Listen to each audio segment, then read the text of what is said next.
कि भजन लाल जी में काबिलियत नहीं है। आपको डर नहीं है? आप जो बोल रहे हो मुझे तो कुछ डर नहीं। क्यों डर लगे? मैं सच्चाई बोल रहा हूँ, ईमानदारी से बोल रहा हूँ। सचिन पायलट को अपना गुरु भी आप मानते ही कि गुरु नहीं, पायलट साहब को मेरे नाम पर वैसे ही बदनाम किया जाता है कांग्रेस में कि किरोड़ीलाल मीणा की जगह नरेश मीणा आएंगे।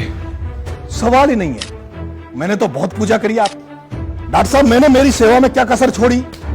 खून का तिलक मैंने किया आपके लिए। डॉक्टर साहब, जब मेरे को वसुंधरा जी 2013 में टिकट दे रही थी, तो डॉक्टर साहब मैंने वसुंधरा को छोड़कर जो हमारी जाटों में इतने युवा नेता बन गए, यादवों में बन गए, गुजरों में बढ़ गए, मीणा में क्यों नहीं बन रहे? इसका कौन कारक है? डॉक्टर साहब, अगर आप 10 साल 15 साल से चाहते तो मीणा समाज में भी 15-20 नए युवा नेता होते। ये मुरारी, प्रसादी लाल, ये जो बैठे ये नहीं होते। तो डॉक्टर साहब ये तो बता दो कि आप किसके साथ हो? मैं डॉक्टर साहब कल इस्तीफा दे दूंगा, राजनीति छोड़ दूंगा। अपंग बनाना चाहते हो समाज को? डॉक्टर साहब सबको जाना है। नरेश मतलब एक राजा होता है, चार दीवारी के अंदर, उन सलाखों के पीछे आपके दुख दर्द को कोई जानने वाला नहीं है। बाहर कि बंदी ये कहते हैं कि साहब नरेश मीणा जैसा नेता हर जेल में होना चाहिए, ताकि मैंने थप्पड़ में मेरे को कातिलाना मुकदमों में और गलती से कोई अगर बंदूक पुलिस की गोली से कोई मर जाता तो मुझे तो ये जीवन भर आजीवन ही जेल में रखते। ये सांसद कह रहा है कि नरेश मीणा तो सबको गाली देता है। गाली में इंदिरा मीणा को नहीं देता, गाली में ओम प्रकाश उर्ला को नहीं देता। 2 एमएलए मुरारी लाल जी मीणा और हरीश मीणा, डीसी बियरवा को टिकट नहीं मिलता, निहारिका को टिकट मिलता। इस समय अगर आप बीजेपी के कोई नेता होते तो क्या इतने लंबे टाइम जेल में होते? तो अगर बीजेपी में होते तो ये नहीं होता। वो स्पीकर साहब, उनके लोग आए कि आप उनको छोड़ दो, हमारे साथ आ जाओ। वो भजन लाल जी को सब लोग गाली दे रहे थे, किसी को पता नहीं था अंदर खाने क्या चल रहा था। भजन लाल जी को धन्यवाद देना बनता है, इसलिए धन्यवाद। राजस्थान के अंदर ये कहा जाता है कि जब भी कोई युवा नेता धीरे धीरे उभरता है तो कुछ नई शक्तियां हैं उसके साथ में होती हैं। राजस्थान की राजनीति में हमेशा कुछ अलग अंदाज है, कुछ अलग मिठास सी रही है, कुछ अलग तलखी सी रही है। क्योंकि ये भी कहा जाता है कि राजस्थान के लोग थोड़ा तीखा खाते हैं तो उनकी ज़बान हमेशा से अकड़ में रहती है, या फिर ये कहें कि वो बुलंद आवाज़ में रहती है। हाल ही में आपको आज से लगभग 8 से 9 महीने पहले का टोंक में एक गांव है समरावता, वहां का घटनाक्रम याद होगा कि किस तरीके से वहां की शुरुआत हुई थी। थप्पड़ चले, गैर बहसबाजी हुई, पुलिस का इन्वॉल्वमेंट हुआ, सरकार का इन्वॉल्वमेंट हुआ, तमाम ऐसे मंत्रियों का इन्वॉल्वमेंट हुआ कि वो घटनाक्रम राजस्थान में आज भी लोग याद करते हैं। खैर, उसके बाद कोर्ट का दौर चला, बातचीत का दौर चला, समझाइश का दौर चला और दौर चला कि कैसे उस शख्स को अंदर रखा जाए, जेल के अंदर उनको बाहर ना आने दिया जाए।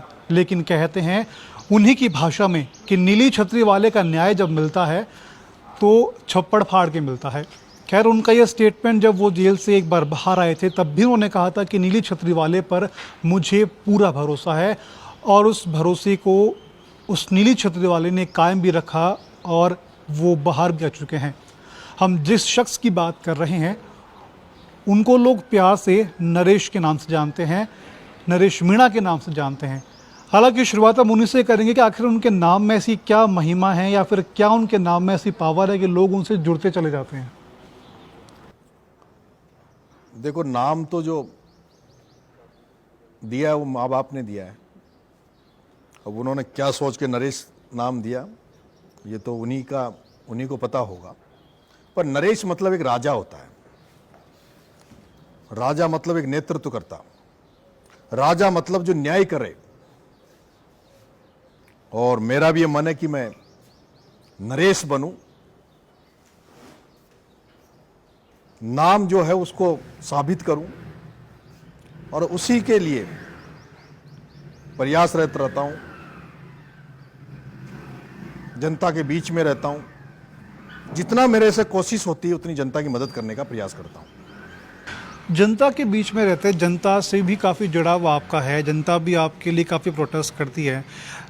क्योंकि हाल ही में दिनों में हमने कई ऐसे छात्र नेताओं को भी देखा जो लगातार विरोध कर रहे हैं आपके लिए, चाहे मनोज मीणा हो या फिर और भी तमाम नेता हों जिनसे हमने बात की। लेकिन उसको मैं समझना चाहूँगा कि वो प्यार क्या उनका केवल प्रोटेस्ट तक ही रहता है, या फिर उनका प्यार आपसे काफ़ी लंबे समय से भी है? देखिए, मैं 2002 में राजस्थान की छात्र विश्वविद्यालय की छात्र राजनीति में मैंने पैर रखा था, चुनाव लड़े थे। मेरा मेनली जो टाइम है वो छात्र राजनीति में गुजरा है, और मेन स्ट्रीम में आने के लिए राष्ट्रीय पार्टियों में अपनी दावेदारी की टिकट के लिए की, लेकिन मौका नहीं मिला। और जब मौका नहीं मिला तो निर्दलीय के रूप में भाग्य आजमाने की प्रयास किया छपड़ा से। लोगों ने प्यार दिया लेकिन असफलता रही। फिर देवली उनियारा से निर्दलीय चुनाव लड़ा, दोनों जगह खूब भरपूर लोगों ने आशीर्वाद दिया। और हमेशा ज़्यादातर समय छात्र युवाओं के बीच में ज़्यादा निकालता हूँ, और जो हूँ, जो आपके सामने हूँ, आप जैसे देख रहे होंगे, कोई फॉर्मेलिटी नहीं, कोई दिखावा नहीं, जैसा हूँ वैसा ही लोगों के बीच में रहता हूँ। और यही कारण है कि छात्रों को, युवा साथियों को, जो भी लोग मेरे को जानते हैं, जो मेरे को पहचानते हैं, वो ये मानते हैं कि आदमी नेक है, सच्चा है, जैसा दिखता है, जैसा बोलता है वैसा है भी सही, इसलिए लोग पसंद करते हैं। ठीक है, काफ़ी लगभग 8 महीने का समय आपने निकाला जेल में। खैर, उस समय को याद करना भी अपने आप में बहुत कठिन रहता है। फिर भी मैं ये जानना चाहूँगा कि जेल में जब आप थे, आपने क्या कुछ नया सीखा वहाँ पे? क्योंकि सीखने की जगह हर चीज़ होती है। देखो, जेल में एकांतवास मिलता है, और जब आपको एकांतवास मिलता है, और दूसरा जेल में उस कठिन समय को व्यतीत करने के लिए कुछ ऐसा विशेष होता नहीं, खेल कूद या मनोरंजन या कोई इस तरह का, तो वहाँ किताबें पढ़ने को मिलती तो खूब सारी किताबें पढ़ी। और एकांतवास में जब आदमी रहता है तो कहीं न कहीं उसमें आत्मचिंतन करने का, अवलोकन करने का उसको समय मिलता है। और वो 8 महीने में आत्मचिंतन किया, आत्ममंथन किया, अपनी कमियों की तरफ देखा, और ये मन में धारणा करी कि अब जब बाहर निकलूंगा तो जो भी कमियां हैं उनको दूर करने का प्रयास करूंगा। मंथन में आपने क्या आपकी कमियों को महसूस किया, और कौन से ऐसी किताबें थीं जिन्होंने आपको मोटिवेट किया कि आप जब जेल से बाहर जाएंगे तो वो आपकी लाइफ के अंदर काफ़ी इंपॉर्टेंट रोल प्ले करेगी? देखो, जब 8 महीने मुझे जेल में हो गया था, और मेरा जुर्म नहीं था, मेरा इतना बड़ा जुर्म नहीं था जिसके लिए मुझे 8 महीने जेल में रखा जाए। और मेरे साथियों को जिस तरह से प्रताड़ित किया जा रहा था बाहर, मेरे परिवारजनों को या मेरे मिलने वाले लोगों को, मेरे पुराने मुकदमों को खंगाला जा रहा था, तब एक जब ये आता है कि क्या होगा, तब मैंने भगत सिंह को पढ़ा जेल में। भगत सिंह वैसे मेरा आदर्श है, भगत सिंह को मैंने पढ़ा। 63 दिन की भूख हड़ताल भगत सिंह की, वो भगत सिंह जो चाहते तो शायद उनको फांसी नहीं होती, लेकिन चाहकर फांसी का फंदा अपने गले में लटकाया, इस चाहत के साथ कि अगर भगत सिंह हंसते हंसते फांसी के फंदे को चूमेगा तो इस देश में हजारों भगत सिंह पैदा होंगे जो इस देश की आजादी के लिए अपने बलिदान की कुर्बानी देने के लिए तैयार रहेंगे। भगत सिंह 23 साल की उम्र में एक छात्र युवा जो रहता है, उसके बावजूद भी बौद्धिक भी था, वो भी पढ़ते थे। उन्होंने तो ये भी आज़ादी के बाद का भी उन्होंने परिकल्पना की, किताबें लिखी। तो भगत सिंह को पढ़ने के बाद ये लगता था कि हमारा जो दुख है, ये जो जेल है, तो कुछ नहीं है, उसके सामने कुछ ही नहीं है। और भी जैसे महात्मा गांधी को देखते हैं, पंडित जवाहरलाल नेहरू उस समय के शायद सबसे धनाढ्य परिवार में थे। कॉलेज में जाते थे तो 4 गेट बता देते, तो चारों गेटों पे गाड़ियां खड़ी रहती थी, लेकिन वो भी देश की आज़ादी में जेलों में रहे। एक ऐसे वीआईपी फैमिली से आने के बाद भी वो जेल में रहे। तो ऐसे में हम जब उनके दुखों को, उनके कष्टों को, जो क्रांतिकारी जो लोग जो बड़े बने, उनको देखने के बाद ये बहुत छोटा कष्ट लगता है। लेकिन आपने बात की महात्मा गांधी को आपने पढ़ा, और भी कई लोगों को पढ़ा जिसमें आपने, लेकिन उसमें ये चीज़ है कि महात्मा गांधी का जो नेचर था वो सौम्य था, और भगत सिंह का नेचर था वो थोड़ा सा उग्र था। तो इन दोनों को बैलेंस कैसे करोगे आप? देखो, मैंने एक बार राजस्थान विश्वविद्यालय में SC/ST के छात्रों की छात्रवृत्ति बंद हो गई थी, तब मैंने भूख हड़ताल राजस्थान विश्वविद्यालय में करी थी। 9 दिन मेरी वो भूख हड़ताल गई, चली। कई लोग मुझे मनाने आए, समझाने आए। मैंने कहा कि भाई या तो मेरी मांगे पूरी की जाए, जो छात्रवृत्ति वो छात्रों को मिले, और नहीं तो मेरी लाश यहां से जाएगी, नरेश मीणा नहीं उठेगा। हुआ 31 करोड़ रुपए की छात्रवृत्ति मैंने उस 2006 में छात्रों को दिलाई। जेल में भी मैंने अनशन किया। जेल में मैंने अनशन किया जब मेरे को महसूस हुआ कि जो राशन जो सरकार देती है जेल में बंदियों को खाने के लिए, वो राशन पूरा नहीं दिया जा रहा था, उसमें कटौती की जा रही थी। अभी वाले जेल की? यस। जब टोंक जेल में रहा, जब राशन बंदियों को नहीं दिया जा रहा था, उसमें कटौती की जा रही थी, तो मैंने 4 दिन जेल में अनशन किया। उसके बाद जब सुप्रीडेंट साहब, जेलर साहब ने मेरे से बात करी, तब मैंने उनसे अपनी बात रखी, और उसके बाद में जेल में बहुत तरह के सुधार हुए। खाने में तो सुधार हुए, बाकी अन्य तरीके से भी सुधार हुए। फिर मेरे को बीच में मेरे को बूंदी भेज दिया था, तो मैं बूंदी जब गया, वहां भी वो समस्या थी, तो वहां भी मैंने 2 दिन अनशन किया। क्योंकि जेल में आप विरोध इस तरह का नहीं कर सकते जैसे बाहर आप अपनी जिस उत्तेजना के साथ बोलोगे। तो वहां उस 4 दीवारी के अंदर, उन सलाखों के पीछे आपके दुख दर्द को कोई जानने वाला नहीं है बाहर। तो वहां मैंने देखा कि वहां गांधी जी का रास्ता ही मुझे सही लगा।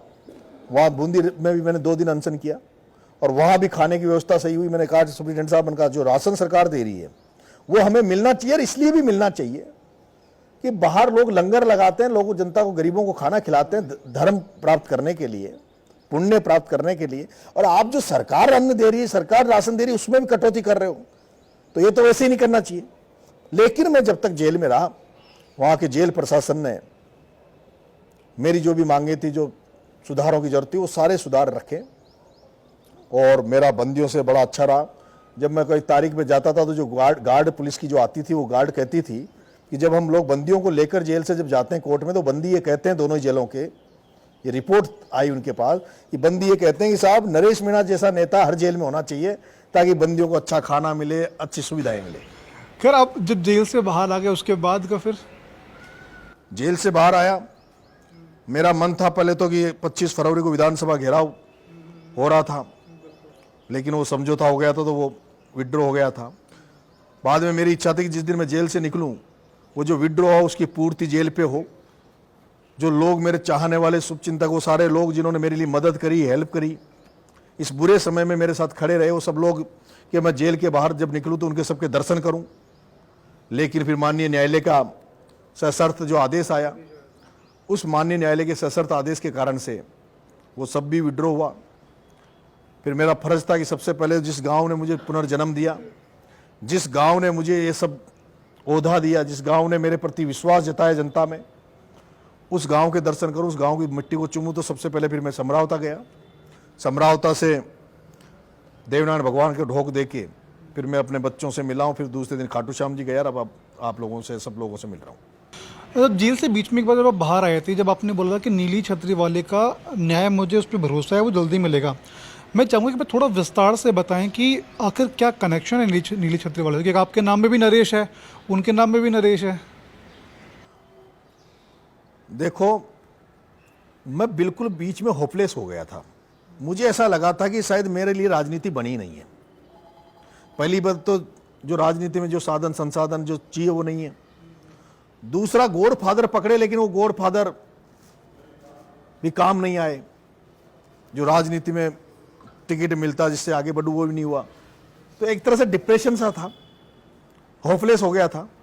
और ऐसे में अचानक से कोई फोन आया बाबा खाटू श्याम के दरबार में। मैं गया, और मुझे पता नहीं, ऐसा लगता कि ये बाबा खाटू श्याम की कृपा थी कि ना मेरे परिवार वाले चाहते थे कि मैं चुनाव लड़ूं, ना मेरे साथी चाहते थे कि मैं देवलिनेरा चुनाव लड़ूं। केवल मेरा फैसला था। मैंने जो आकलन किया उसके आधार पर मैं जाके वहां चुनाव लड़ा। और बाबा खाटू श्याम की कृपा रही कि मेरा टिकट कटने के बाद, चुनाव नहीं जीतने के बाद भी, बाबा खाटू श्याम ने, नीली छतरी वाले ने मुझे इस लायक बना दिया कि शायद 200 एमएलए को राजस्थान में कोई जानता कि नहीं जानता, पर नरेश को आज राजस्थान पूरा जानता है। दूसरा, उस नीली छतरी वाले की कृपा रही कि जो समरावता में जो कांड हुआ, जो दृश्य वहां का था, जिस तरह की घटना घटी, उस समय कोई बहुत बड़ी जनहानि हो सकती थी, बहुत बड़ा नुकसान हो सकता था। लेकिन ईश्वर की कृपा रही कि किसी तरह की जनहानि नहीं हुई। अगर वहां किसी तरह की जनहानि हो जाती, जब मैंने थप्पड़ में मेरे को कातिलाना मुकदमों में जेल में 8 महीने रखा गया और गलती से कोई अगर बंदूक पुलिस की गोली से भी कोई मर जाता तो मुझे तो ये जीवन भर आजीवन ही जेल में रखते, ये पक्का था। तो ये सब नीली छतरी वाले का कर पाए। ठीक है, जमानत होने के बाद क्या आप अपने राजनीतिक गुरु सचिन पायलट से मिलने गए या फिर उनका फोन आया आपके पास? देखो, मैं निर्दलीय हूं। पायलट साहब कांग्रेस पार्टी के नेता हैं। पायलट साहब को मेरे नाम पर वैसे ही बदनाम किया जाता है कांग्रेस में। मैं उन्हें सामाजिक सद्भाव, क्योंकि गुर्जर और मीणा समाज में बीच में कोई मतभेद हो गए थे, मन मुटाव हो गया था, दोनों समाज एक जगह रहते हैं, दोनों समाज का पहनावा एक जैसा है, दोनों समाज का खान पान एक जैसा, संस्कृति एक जैसी है, और उसके बावजूद भी दोनों समाज का जब मन मुटाव हुआ तो दोनों समाजों का बहुत बड़ा नुकसान हो रहा था। राजनीतिक, सामाजिक और राजनीतिक दोनों ही आर्थिक नुकसान सब समाजों को हो रहा था। तो मेरा मन था कि शुरू से कि भाई मैं दोनों समाजों को एक जाजम पे लाऊं, और मुझे लगा कि अगर वो मैं पायलट साहब के साथ काम करूंगा, गुंजर साहब के साथ काम करता हूं, तो इसमें दोनों समाजों में गठजोड़ बनाने में मैं कामयाब रहूंगा। लेकिन बीच में इस तरह का टेक मेरे पे लगा दिया गया। लोगों ने कहा, बड़े नेताओं ने, कि छबड़ा में चुनाव लड़ा, देवली उनियारा चुनाव लड़ा, कि इसमें तो चुनाव लड़ाने के पीछे कहीं पायलट साहब का तो हाथ नहीं है।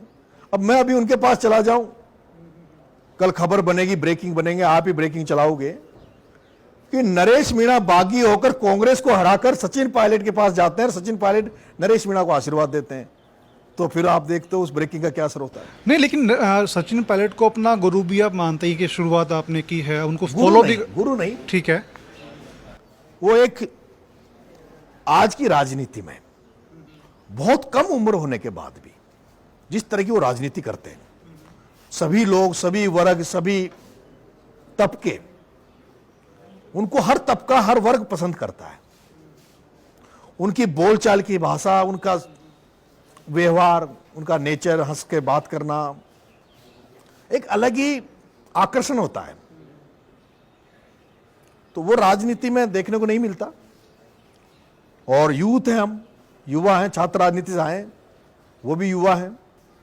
तो एक जो केमिस्ट्री जो बैठती है फिट, इसलिए उनको पसंद करते हैं। और एक भरोसा उन पर मैं इसलिए भी करता हूं कि इनके जो फादर रहे थे स्वर्गीय पायलट साहब, उन्होंने किसानों के लिए, पिछड़ों, शोषितों के लिए बहुत काम किया। उनको राजनीतिक, आर्थिक, सामाजिक हर तरह से उनको मजबूत किया था। इनसे भी जिस तरह की पायलट साहब जिस तरह से लोगों को मौका देते हैं, ग्रामीण परिवेश की बात करते हैं, किसानों की बात करते हैं, तो हमें लगता है कि ये व्यक्ति आगे जाके जब भी होगा तो ये उन लोगों की मदद करेंगे जो पीछे छूट गए।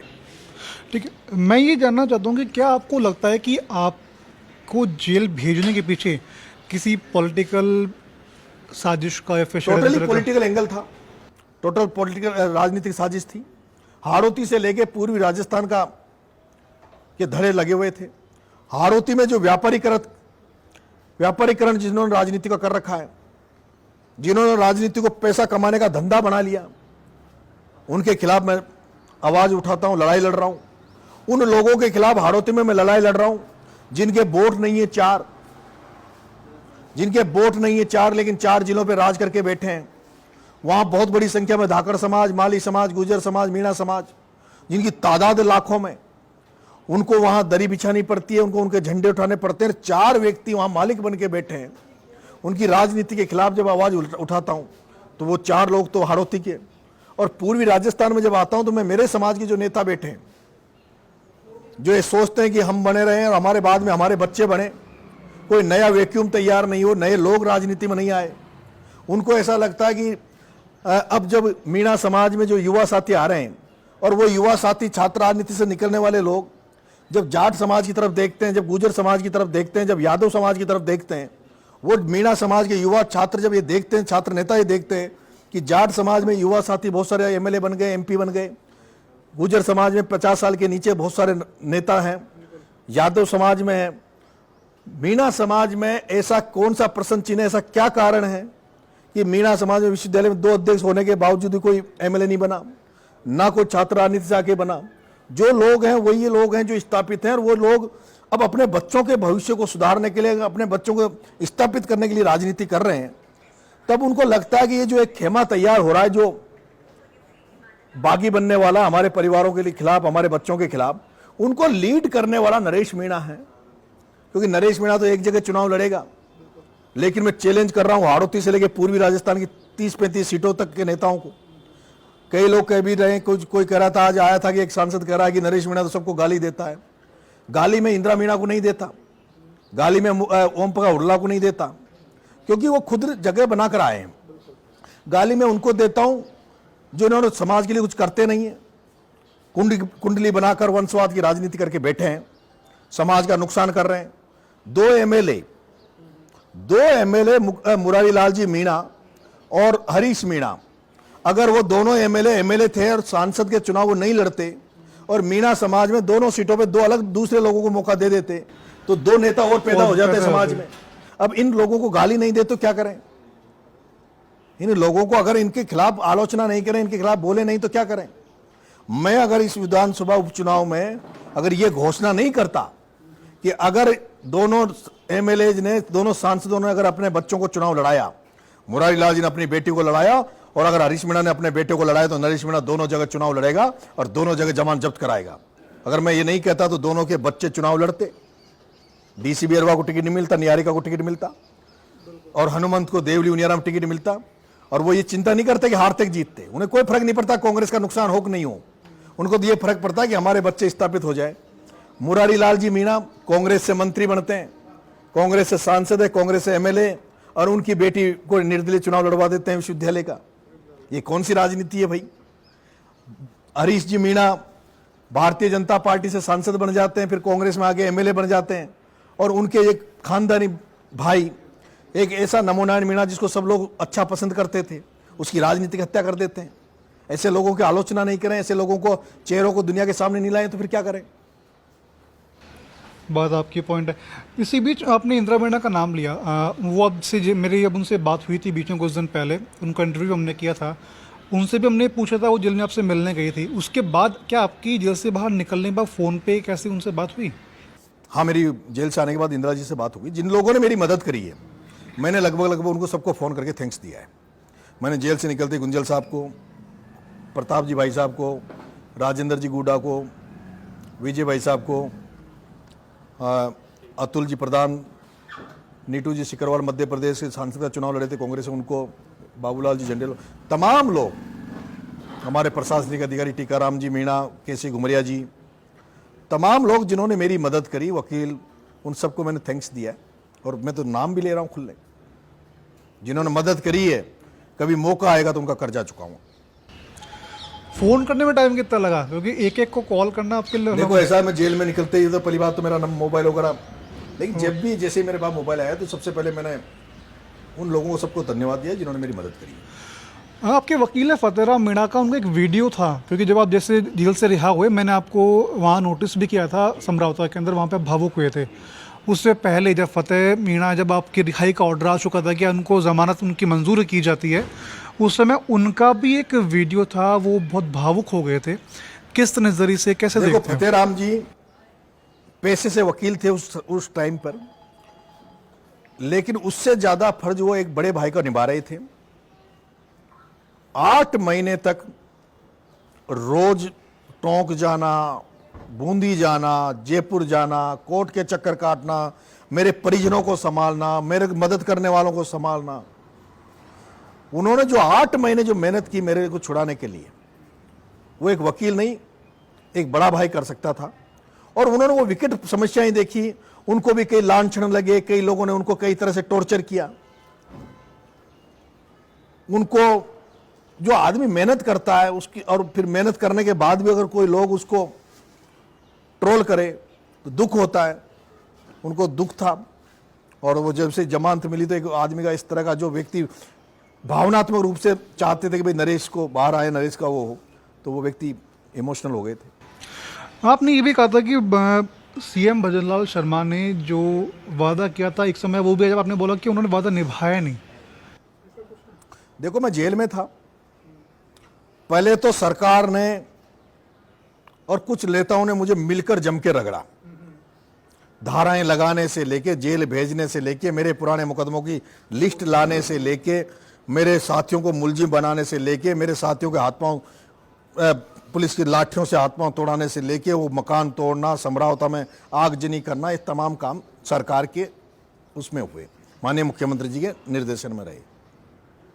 लेकिन फिर एक जनता में एक आंदोलन की रूपरेखा बनी विधानसभा घेराव को लेकर। जनता को जब लगा कि नरेश मीणा के साथ अति हो रही है, अत्याचार की पराकाष्ठा हो गई, एक छोटा सा जुर्म जिसमें 5 दिन में जमानत हो जाती है उसमें 8 महीने लग गए।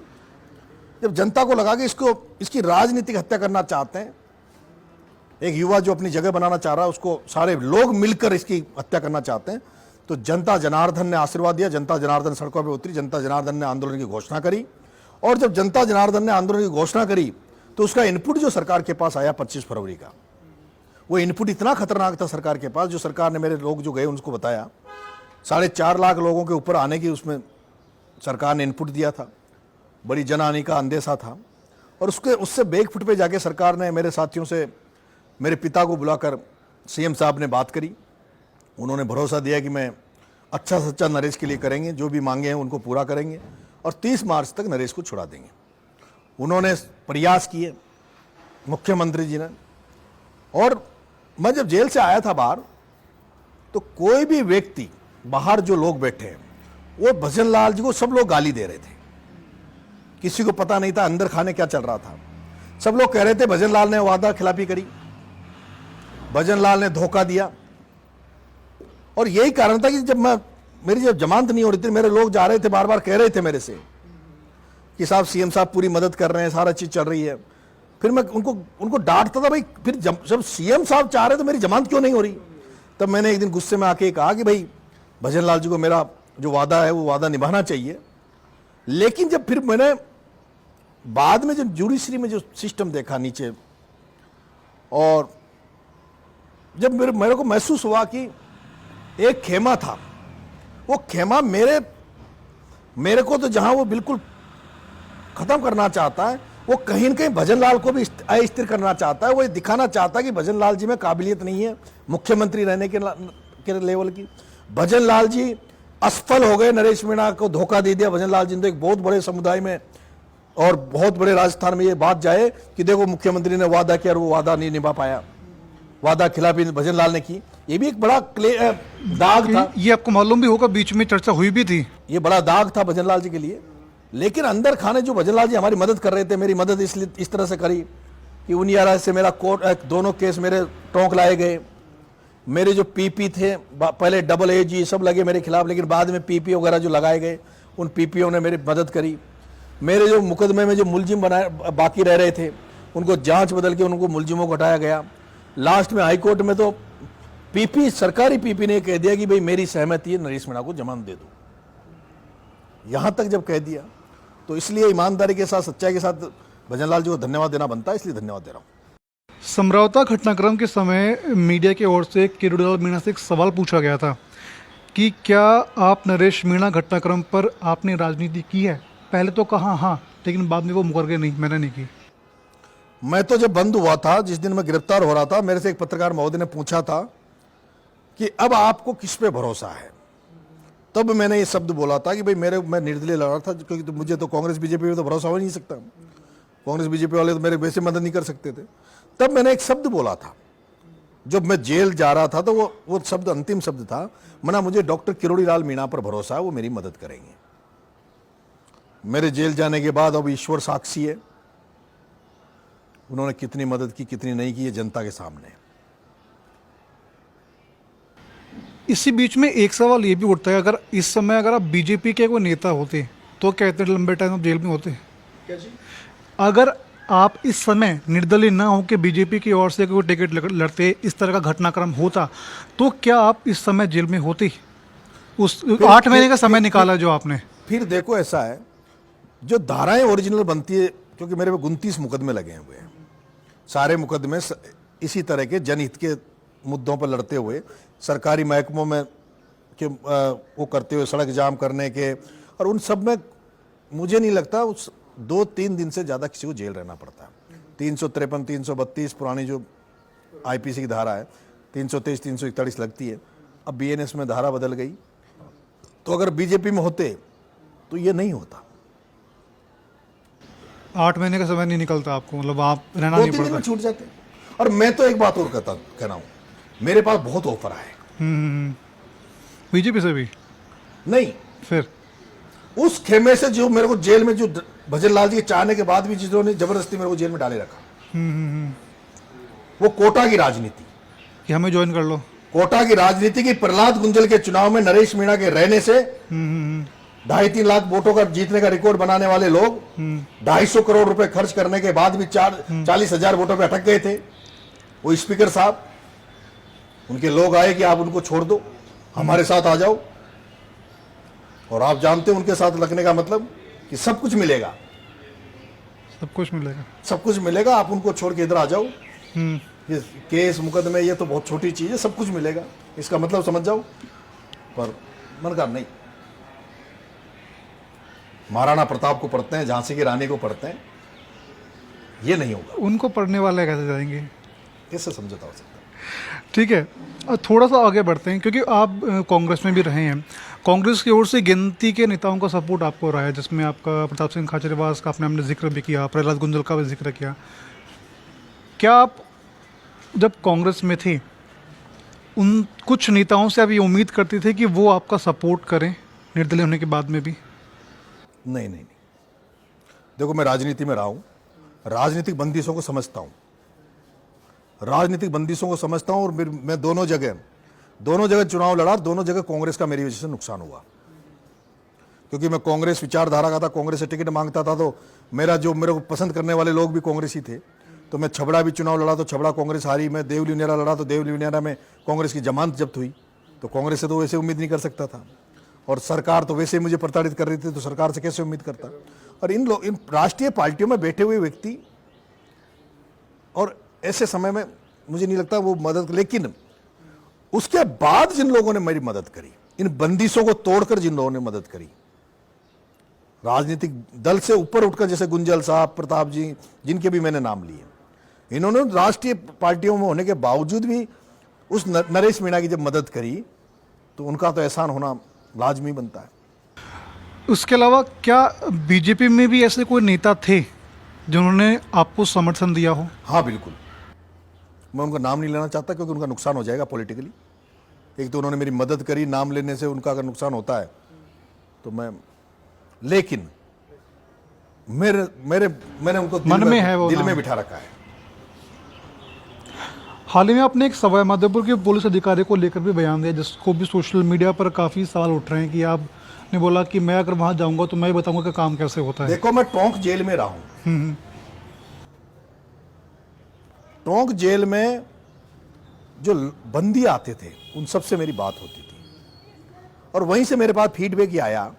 और फिर जेल से आने के बाद भी मुझे जब बाद में पता लगा मेरे साथियों से कि सवाई माधोपुर विधानसभा क्षेत्र में और देवली उनियारा के, अलीगढ़ उनियारा के आसपास के क्षेत्र में उन लोगों को टारगेटेड करके, चिन्हित कर करके कि कौन कौन लोग नरेश मीणा के प्रचार में गए, कौन कौन लोग नरेश मीणा के प्रचार में गए, कौन कौन लोगों ने नरेश मीणा के चुनाव में अहम भूमिका निभाई, उनको टारगेट कर करके उनके घरों पे जाकर उनके छापे डालकर उन पे मुकदमे लगाकर उनको जेलों में भेजा गया। और भ्रष्टाचार, करोड़ों रुपए का भ्रष्टाचार उस डीएसपी द्वारा किया जा रहा है। मैं तो उसके खिलाफ एक शब्द बोल ही नहीं सकता था, क्योंकि मेरे ही हॉस्टल का लड़का है, मेरा जूनियर लड़का है। मैं जिस छात्रावास में मैंने रोटी खाई है उसी में उसने खाई है। लेकिन मैं जिस तरह की राजनीति कर रहा हूं, जिस तरह की मेरी वाणी में दम है, जिस सच्चाई ईमानदारी से मैं राजनीति कर रहा हूं, उसमें अगर मेरा सगा भाई भी अगर कहीं गलत कर रहा है और उससे कोई प्रताड़ित होकर वो मेरे पास आकर ये कहता है कि आपका भाई हमारे साथ गलत कर रहा है, तो मैं भाई को भी रिएक्ट करूंगा, मैं उस प्रताड़ित व्यक्ति की मदद करूंगा। इसलिए मैं नरेश हूं।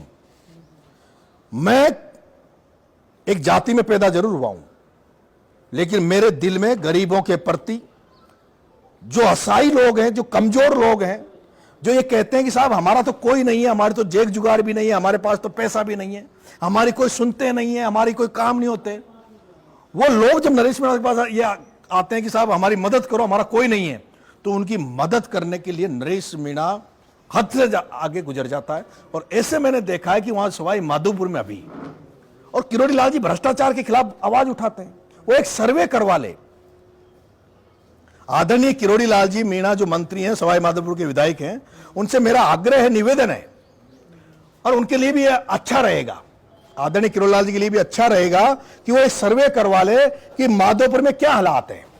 आम व्यक्तियों को, गांव के किसानों को, जिन लोगों ने किरोड़ी लाल जी को वोट देकर चुनाव जिताया, उनके तो ट्रैक्टर बंद पड़े, जिन लोगों ने किरोड़ी लाल जी के लिए खून पसीना एक किया, उनके तो डंपर बंद पड़े, और जो लोग, गिनती के लोग जो सेटअप में, जिनकी सेटिंग है थानों से, उनके डंपर चल रहे हैं, जेसीबीयां चल रही है, उनके गलत काम हो रहे हैं वहां। जो लोग नरेश मीणा के पक्ष में बोल गए, उनको, उन जनप्रतिनिधियों की जांचें चल रही है, किसी को प्रधान के पद से हटा दिया गया। ये क्या हो रहा है सवाई माधोपुर में? अभी वर्तमान समय में डॉक्टर साहब मंत्री हैं, एमएलए हैं, उनका इतना डर है कि कोई व्यक्ति उनके सामने बोलने का प्रयास नहीं करेगा। लेकिन मैं एक उनका शुभचिंतक होते हुए उनको अपना मैं सम्मान करता हूं। मैं डॉक्टर साहब से कहना चाहूंगा कि डॉक्टर साहब वहां सर्वे करवाओ, सवाई माधोपुर में उन अधिकारियों को और उन लोगों को देखो।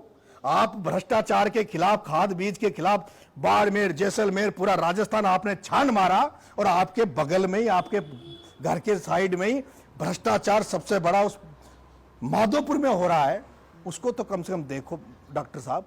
उन जो छोरों को जो पकड़ा जा रहा है, जो लड़के जो जेलों में डाले जा रहे हैं साइबर ठगी के नाम पे, डॉक्टर साहब, वो सारे लोग मेरे चुनाव में भी आए थे, लेकिन वो जगमोहन जी आपके भाई चुनाव दौसा में लड़े थे, वो लड़के सारे वहां भी गए थे।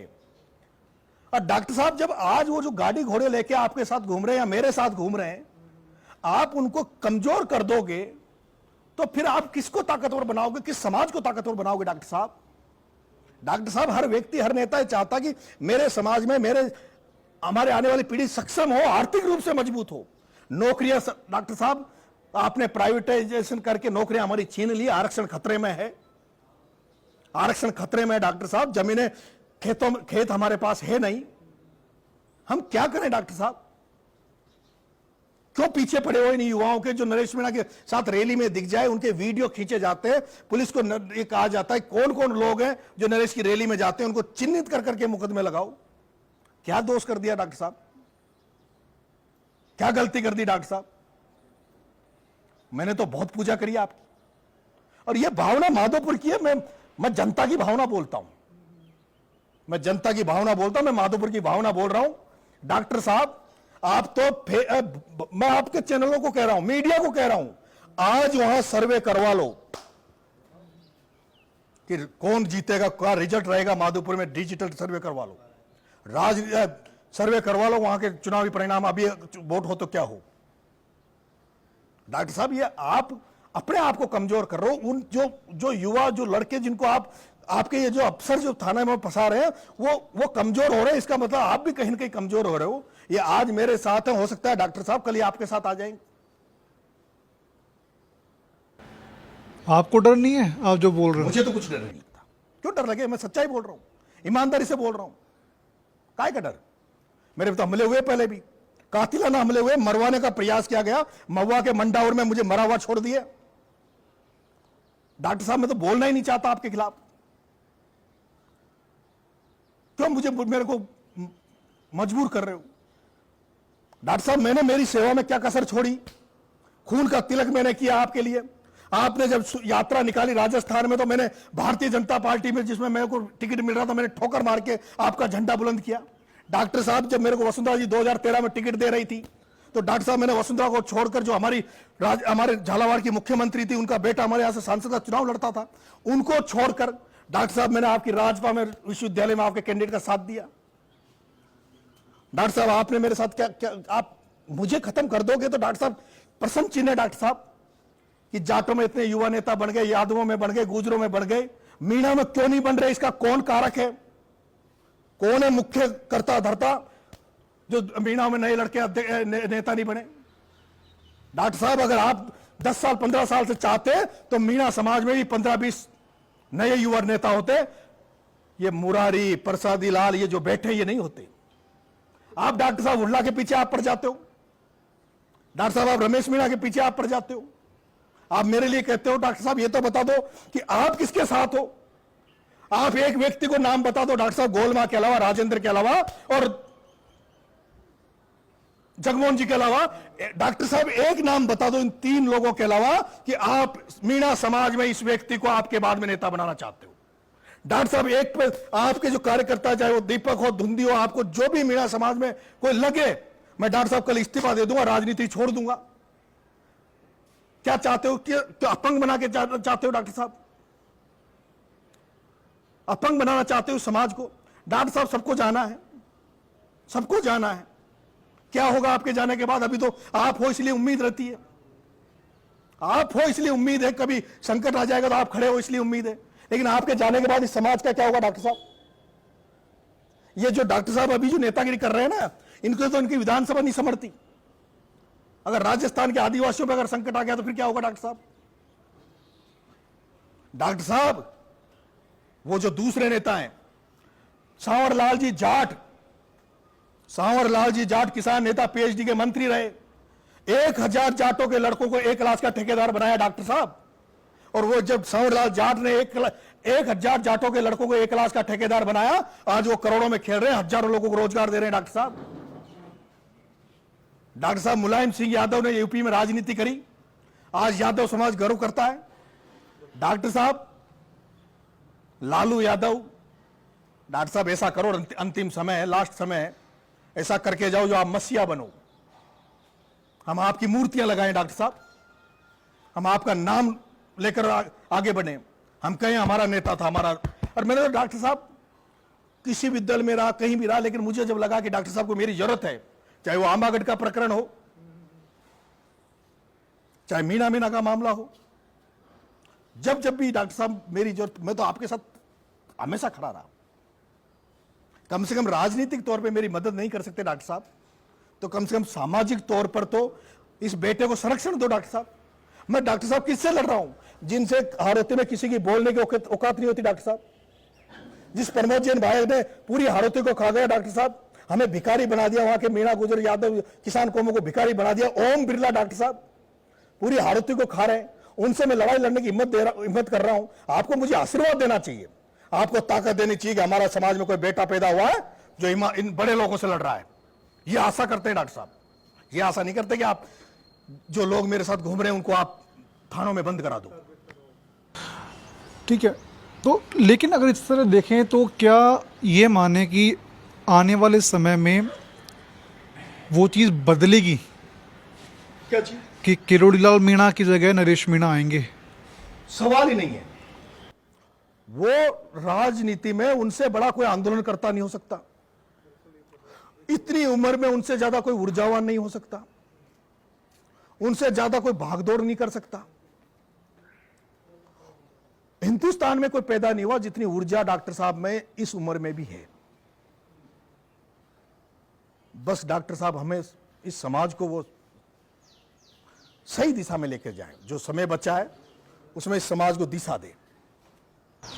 ठीक है, बस मेरा लास्ट सवाल आपसे रहेगा कि क्या आने वाले समय में नरेश मीणा कुछ प्लान आउट करने वाले हैं आगामी समय के लिए कि निर्दलीय ही लड़ेंगे या फिर कुछ ग्रुप बनाएंगे अपना साथी साथ मिलकर के, ऐसा कुछ? अभी अगर अंतर चुनाव हुआ तो शायद फैसला हमें अभी करना पड़ेगा, तो सारे लोगों से, सारे साथियों से सबको बिठाकर निर्णय लेंगे, जो जनता कहेगी वो करेंगे।